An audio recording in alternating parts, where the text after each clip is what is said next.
পড়াশোনায় মন বসছে না, এই 5টা বৈজ্ঞানিক টিপস তোমাকে কিন্তু টপার বানাবে। তুমি কি ঘন্টার পর ঘন্টা বই নিয়ে বসে থাকো, কিন্তু পড়ার শেষে মনে হয় কিছুই মাথায় ঢোকেনি? সিলেবাস শেষ হচ্ছে না দেখে রাতে ঘুম আসে না? যদি তাই হয়, তবে মনে রেখো, ভুলটা তোমার মেধার নয়, ভুলটা তোমার পদ্ধতির।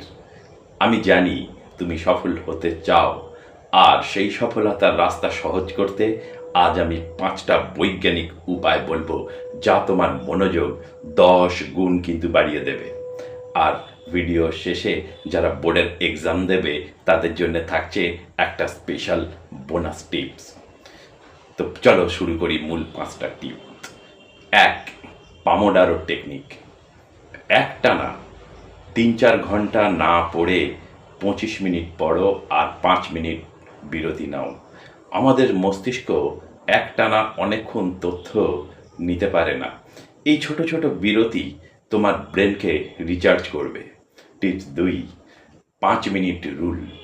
যখন পড়তে একদম ইচ্ছে করবে না, তখন নিজেকে বলো, আমি শুধু 5 মিনিট পড়ব, তারপর উঠে যাব। দেখবে একবার পড়া শুরু করলে ওই 5 মিনিট কখন 1 ঘন্টায় বদলে গেছে তুমি বুঝতেও পারবে না। শুরু করাটাই হলো কিন্তু আসল। টিপস 3, ডিজিটাল ডিস্ট্রাকশন দূর করো। পড়ার সময় ফোনটা অন্য ঘরে রেখে এসো। ফোনের একটা নোটিফিকেশন তোমার 20 মিনিটের গভীর মনোযোগ নষ্ট করে দিতে পারে। মনে রেখো, সোশ্যাল মিডিয়া কালও থাকবে, কিন্তু এই সময়টা আর আসবে না। টিপস 4, লিখে পড়ার অভ্যাস। শুধু রিডিং না পড়ে যা পড়লে তা না দেখে লেখার চেষ্টা করো। এতে পড়াটা তোমার দীর্ঘস্থায়ী স্মৃতিতে জমা হয়ে যাবে। টিপস 5, পর্যাপ্ত জল ও ঘুম।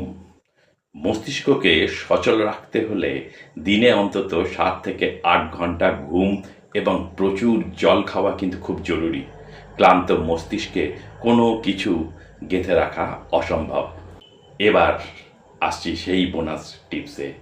পরীক্ষার হলে ভয় কাটাতে রোজ সকালে অন্তত 10 মিনিট মেডিটেশন করো এবং আগের বছরের প্রশ্নগুলো সমাধান করার উপর জোর দাও।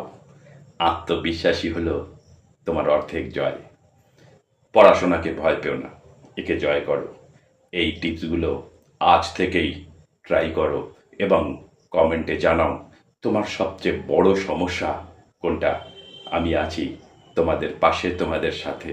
আর ভালো লাগলে অবশ্যই ফলো, সাবস্ক্রাইব করো আমার এই নতুন পথ চলার। তো দেখা হচ্ছে পরের ভিডিওতে। ততক্ষণ ভালো থেকো, এগিয়ে চলো, মন দিয়ে পড়াশোনা করো।